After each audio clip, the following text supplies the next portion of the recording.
Good morning students, how are you? All are fine? Okay. So let's start our chapter biomolecule.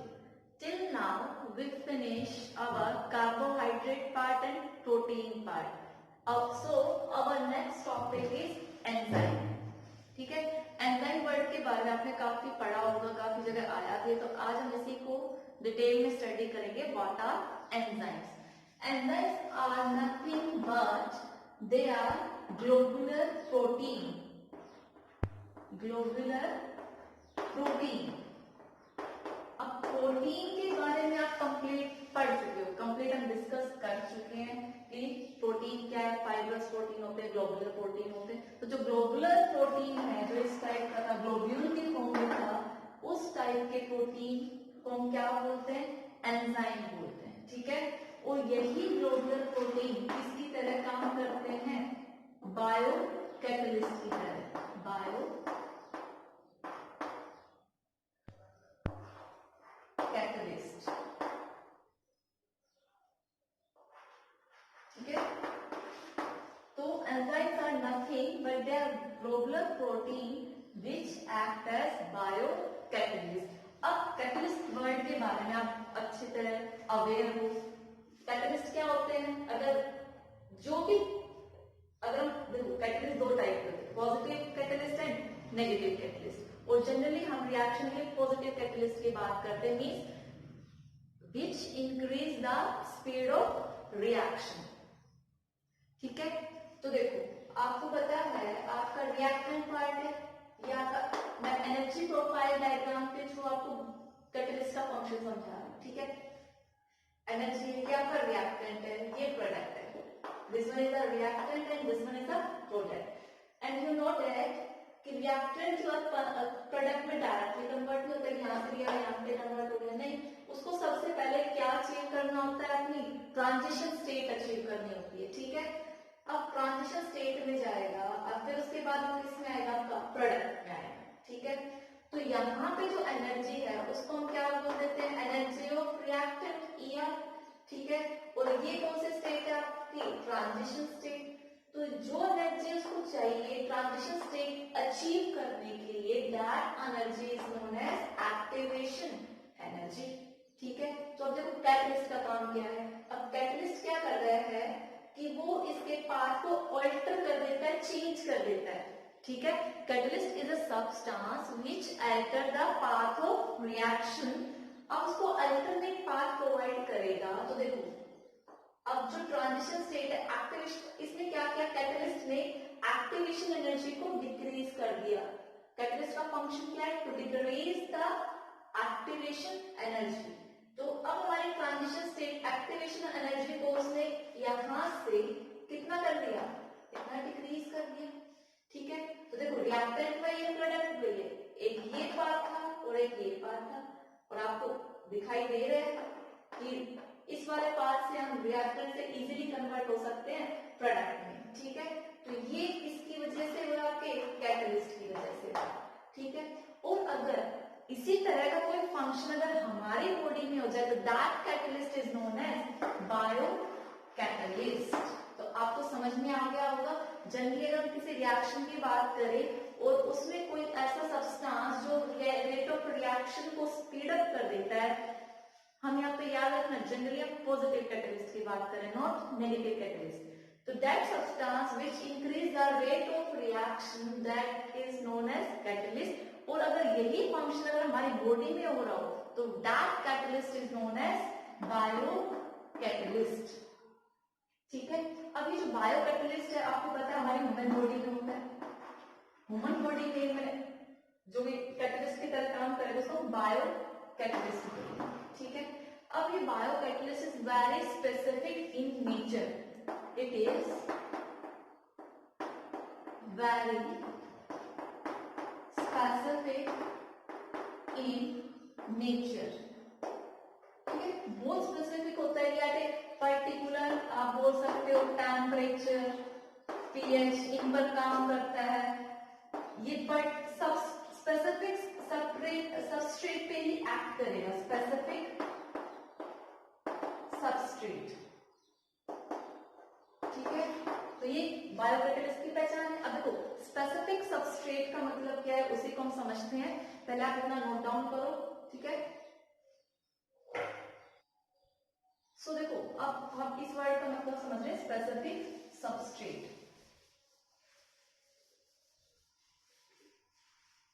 सो देखो आपने एक reaction की थी माइटोज, ठीक है।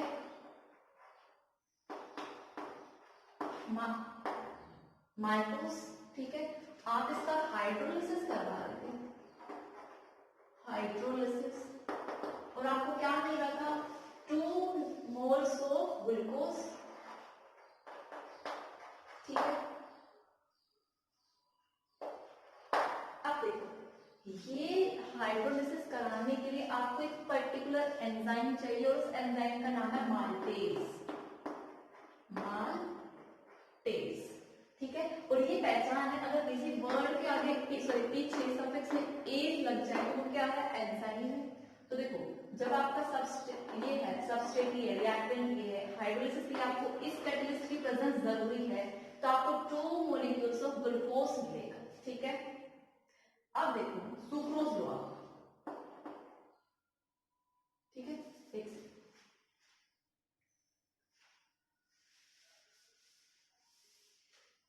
अब सुक्रोज लोगे या स्टार्च ले लो, स्टार्च, ठीक है।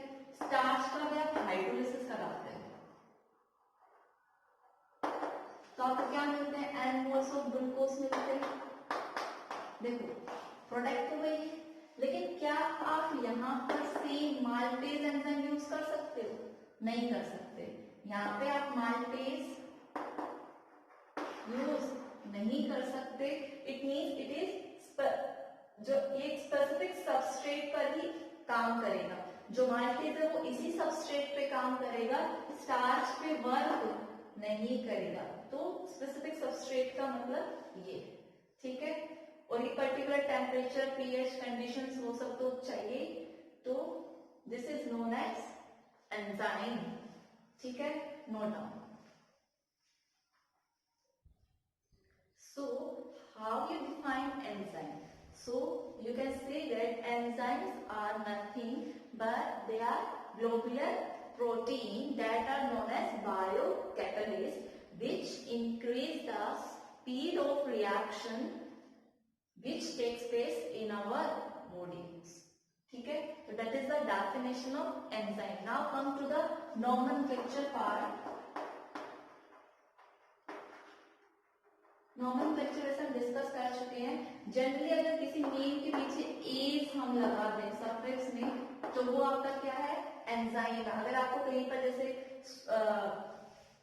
यूरिया है, यूरिया की कोई रिएक्शन है, इसके ऊपर लिखा है यूरिएज, ठीक है।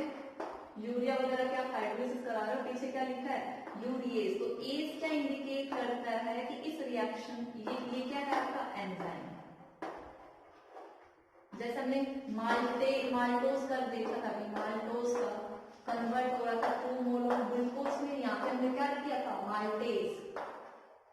तो एज लगा, ये तो आपका रिएक्टेंट है माल्टोज, और एज लग गया तो ये आपका क्या होगा, एंजाइम। तो नॉमेनक्लेचर में यही है कि जनरली जो सबस्ट्रेट होता है उसी के नेम के पीछे हम एज लगा देते हैं, लास्ट में सफिक्स में एज लगता है, ठीक है।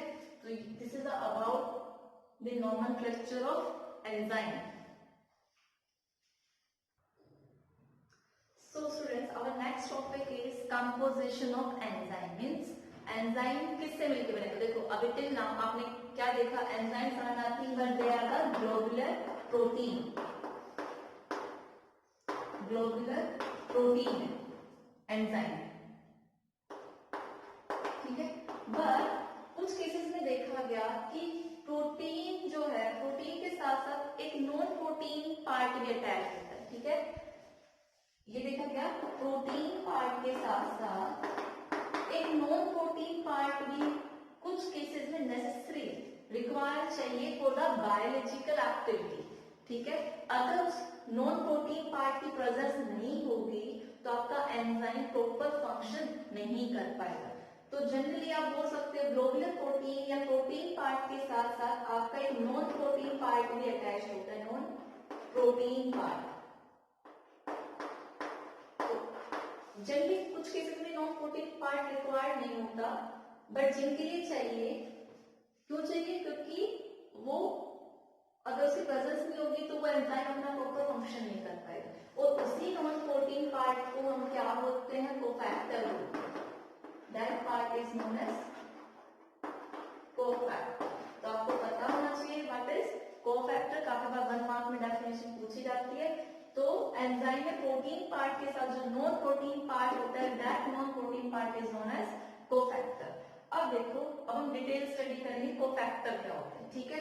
अब कोफैक्टर में cofactor 2 types, organic and inorganic. Cofactor mean जो प्रोटीन के साथ अटैच जो आपके इनऑर्गेनिक मॉलिक्यूल्स भी हो सकते हैं, इनऑर्गेनिक मॉलिक्यूल्स भी हो सकते हैं, आपको ऑर्गेनिक मॉलिक्यूल्स भी हो सकते हैं। इनऑर्गेनिक मॉलिक्यूल्स लाइक कोई भी कैटायन, आपका किसी में जिंक की प्रेजेंस हो, आयरन की प्रेजेंस हो, किसी के लिए कोबाल्ट की प्रेजेंस जरूरी है, तो ये सारे क्या है? ये जो आपके कैटायन है, ये सारे कोफैक्टर की तरह काम करते हैं। That is known as inorganic cofactor. जैसे आप देखते हो उसमें क्लोरोफिल में मैग्नीशियम की प्रेजेंस चाहिए, हीमोग्लोबिन में आयरन को प्लस की चाहिए, ठीक है। और ऑर्गेनिक क्या होंगे? जो नॉन प्रोटीन पार्ट होगा वो क्या होगा? ऑर्गेनिक मॉलिक्यूल होगा। तो आप बोल सकते हैं इनऑर्गेनिक कोफैक्टर क्या है? जिसमें जो नॉन प्रोटीन पार्ट हो उसमें क्या हो? कैटायंस प्रेजेंट हो, that is known as inorganic cofactor. और ऑर्गेनिक, अगर कोई organic molecule non protein part है तो उसको हम क्या बोलेंगे? Organic cofactor. अब हम ऑर्गेनिक कोफैक्टर को फर्दर 2 क्लास में क्लासिफाई करते हैं, कोएंजाइम, ठीक है। तो अभी मैं इसको रब कर देती हूँ। अब देखो, कोएंजाइम और प्रोस्थैटिक ग्रुप, प्रोस्थैटिक ग्रुप। अब देखो कोएंजाइम्स क्या होते हैं? ये तो ऑब्वियस सी बात है, ये भी एक ऑर्गेनिक मॉलिक्यूल है, ये भी एक ऑर्गेनिक मॉलिक्यूल है। बट जो कोएंजाइम है वो प्रोटीन के साथ टाइटली सॉरी लूजली बाउंड होता है, ठीक है। Coenzymes are loosely bound with protein, loosely bound with protein part, ठीक है। और ये जो प्रोस्थैटिक ग्रुप है, ये वो ऑर्गेनिक मॉलिक्यूल है जो प्रोटीन के साथ स्ट्रॉन्गली बॉन्डेड होता है, ठीक है। दे आर स्ट्रॉन्गली या स्ट्रॉन्गली हो सकते हैं, covalently bonded mean strong bond होता है, covalently bonded with protein part, protein. अब ये लूजली बाउंड है तो आप इसको सिंपल सेपरेट कर सकते हो, सिंपल सेपरेशन मेथड से, लाइक डायलिसिस प्रोसेस से, ठीक है। तो या प्रोटीन पार्ट, अब देखो कोएंजाइम है, हमने क्या देखा था? कोफैक्टर में क्या था? प्रोटीन प्लस में non protein part, non protein part आपका कोफैक्टर, ठीक है। अब ये वाला अगर कोएंजाइम प्रोटीन के साथ अटैच्ड है और लूजली बाउंड है तो आप उनको क्या कर सकते हो? इजीली सेपरेट कर सकते हो, दे आर इजीली सेपरेबल, ठीक है। और ये इजीली सेपरेबल नहीं होगा because they are tightly bound with the protein part, ठीक है। नोट डाउन स्टूडेंट्स, अभी तक हमने क्या देखा कि हमारे पास एक प्रोटीन पार्ट है, ठीक है, एंड प्रोटीन के साथ हमारा कोफैक्टर अटैच है, ठीक है। तो प्रोटीन और कोफैक्टर को कंबाइन हम क्या बोलते हैं? होलो एंजाइम बोलते हैं, होलो एंजाइम, ठीक है। तो protein plus cofactor is known as holoenzyme. देखो, अगर मैं यहां से कोफैक्टर रिमूव कर दूं तो आपका प्रोटीन बनेगा। अब प्रोटीन इस विदाउट दिस कोफैक्टर वो क्या है? इनएक्टिव है। तो आप बोल सकते हो होलो एंजाइम में एक कोफैक्टर पार्ट है और एक इनएक्टिव पार्ट है जो प्रोटीन का ही पार्ट है, ठीक है। तो जो ये होलो एंजाइम है, होलो एंजाइम बनेगा इनएक्टिव पार्ट जो प्रोटीन है उसको हम क्या बोलते हैं, appro enzyme, appro enzyme plus में कोफैक्टर। ठीक है, ये आपका प्रोटीन ही है लेकिन ये क्या है, इनएक्टिव है अकेला। अगर इस इनएक्टिव पार्ट के साथ मैं कोफैक्टर बोल ऐड कर दूं, ये रिवर्सिबल है। ठीक है, तो वो कंबाइन आपको क्या बना के देगा, होलो एंजाइम, और होलो एंजाइम ही क्या है आपका एंजाइम है। ठीक है, तो काफी बार आपसे व्हाट आर होलो एंजाइम या एल्फा एंजाइम या कोफैक्टर की डेफिनेशन पूछ ली जाती है। आई होप सभी को क्लियर हुआ होगा, no doubt. Now come to the next part, that is deficiency, sorry, disease caused by the deficiency of enzyme. So देखो PKU, ठीक है, एक डिजीज है जिसका नेम क्या है, phenyl ketone urease.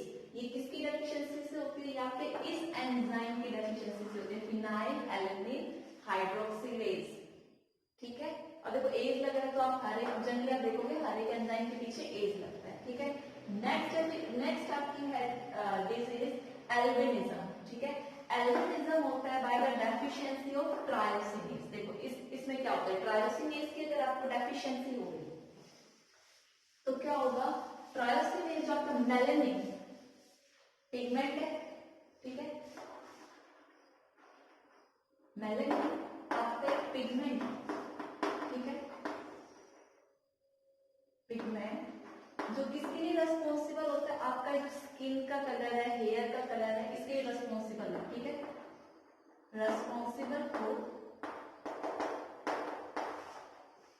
Colour of skin and hair, skin and hair. ठीक है, तो देखो आपका अगर ट्रायोसिनेज की डेफिशिएंसी होगी तो ये वाला पिगमेंट नहीं बनेगा, ये वाला पिगमेंट नहीं बना तो आपकी स्किन और हेयर का कलर नहीं होता। तो जनरली जिनकी स्किन हेयर व्हाइट हो जाता है, आपने देखा कुछ पर्सन ऐसे होते हैं जिनकी स्किन व्हाइट होती है, हेयर व्हाइट होते हैं, तो वो किसकी डेफिशिएंसी से है, डेफिशिएंसी से हुआ है मेलानिन। और मेलानिन की डेफिशिएंसी किसकी वजह से, जब आपका ट्रायोसिनेज एंजाइम की डेफिशिएंसी होगी, उस डिजीज को हम बोलते हैं एल्बिनिज्म। ठीक है, आई होप सभी को क्लियर हुआ होगा। तो that's all for enzyme part. Enzyme part में हमें इतना ही करना है। एंजाइम अलग नहीं है, बेसिकली प्रोटीन का ही पार्ट है। ठीक है, तो काफी बुक्स में ये प्रोटीन वाली यूनिट के साथ ही अटैच है, कुछ में अलग टॉपिक करके एंजाइम स्टडी कराया गया है। So copy this thing and after that we move our on the next topic, vitamins. ठीक है, so students our next topic is vitamins. आप इसको विटामिन्स भी बोल सकते हो, विटामिन्स भी बोल सकते हो, पर्सन टू पर्सन इसकी प्रोनाउंसिएशन वेरी करती है। ठीक है, so this is the fourth part of biomolecules।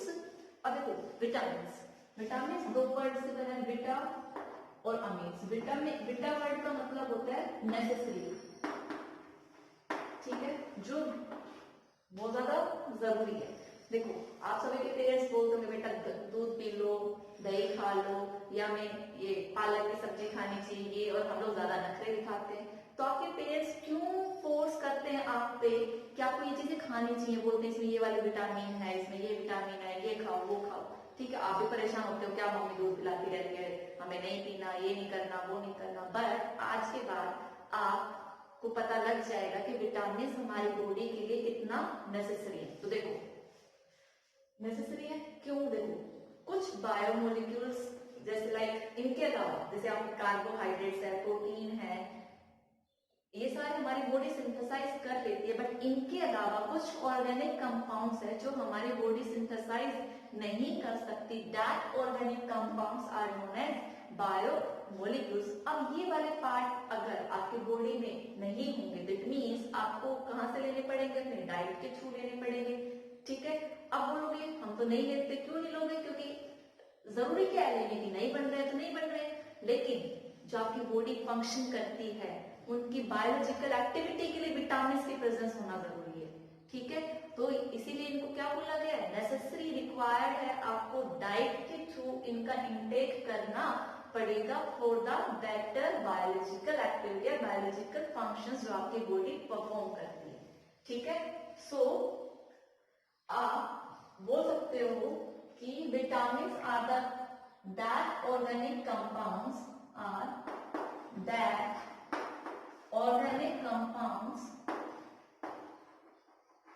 ठीक है, other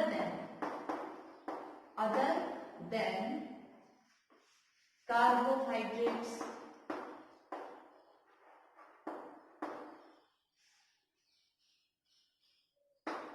प्रोटीन, ठीक है, एक्सेट्रा, कार्बोहाइड्रेट प्रोटीन के अलावा जो आपके ऑर्गेनिक कंपाउंड है that are known as vitamins. ठीक है, और ये vitamins are necessary for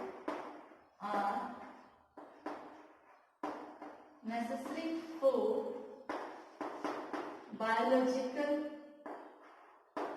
function बोल या एक्टिविटी बोल। ठीक है, सो हमारी बॉडी के एक्टिविटी के लिए ये विटामिन्स बहुत नेसेसरी है। ठीक है, तो इनकी क्या करनी पड़ेगी, हमें रेगुलर सप्लाई करनी पड़ेगी थ्रू डाइट।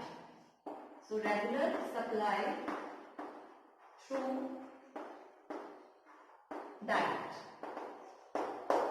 ठीक है, so this is the definition of vitamins. First note down this, then we move on our next topic. So students, now we classify vitamins. Vitamins को हम दो कैटेगरी में डिवाइड करते हैं, एक वाटर सोल्यूबल विटामिन्स और एक फैट सोल्यूबल। ठीक है, तो आप कुछ विटामिन देखोगे जो पानी में डिसॉल्व हो जाती है, उनको हम किस कैटेगरी में डालेंगे, वाटर सोल्यूबल में। और आप बोल सकते हो जो वाटर में सोल्यूबल ना हो उनको वाटर इनसोल्यूबल भी बोल सकते हैं या फैट सोल्यूबल। ठीक है, अब देखो वाटर सोल्यूबल होगा जो विटामिन, तो वाटर में डिसॉल्व हो गया, आपकी बॉडी के अंदर वाटर है और यूरिन के थ्रू उनका क्या हो जाएगा, एक्सक्रीशन हो जाएगा। तो क्या ये विटामिन आपकी बॉडी में स्टोर हो पाए, नहीं हो पाए। अब कोई चीज स्टोर नहीं हो पाई तो और आपकी बॉडी के फंक्शन को विटामिन की जरूरत है। ठीक है, तो आपको वो इनकी सप्लाई क्या करनी पड़ेगी, रेगुलर सप्लाई करनी पड़ेगी आपको डाइट के थ्रू। ठीक है, सो आप क्या बोल सकते हो, दे आर वाटर सोल्यूबल, नाम में सजेस्ट कर लिख सकते हो। एंड इनकी सप्लाई क्या होनी चाहिए, इनकी सप्लाई रेगुलर होनी चाहिए, रेगुलर बेसिस पे। By reason, because they are excrete through urine। ठीक है, यूरिन के थ्रू आपके बॉडी से एक्सक्रीट कर जाएंगे। ठीक है, अब तो इसका मतलब आप इनका स्टोरेज बॉडी के अंदर नहीं कर पाए, स्टोरेज नहीं कर पाए तो इनकी सप्लाई क्या करोगे, रेगुलर करोगे। और जनरली आपकी जो विटामिन बी और विटामिन सी जो दो है वो क्या होती है, वाटर सोल्यूबल। लेकिन यहाँ पे एक एक्सेप्शनल केस है,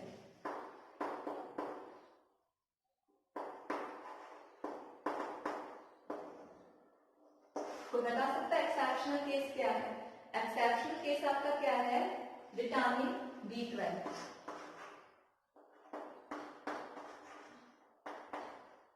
ठीक है, जो कि वाटर सोल्यूबल आपका है, पर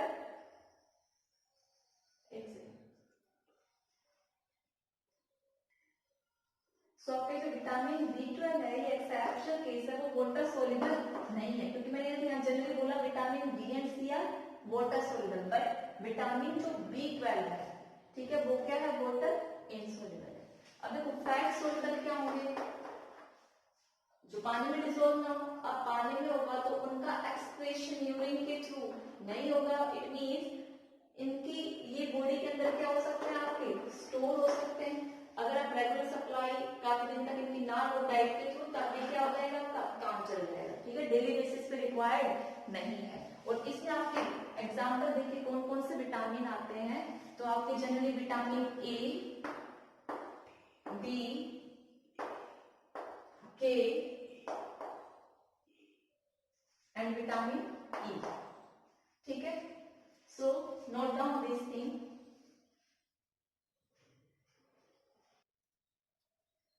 सो आएगी हमारी बॉडी में, डेफिशिएंसी आएगी।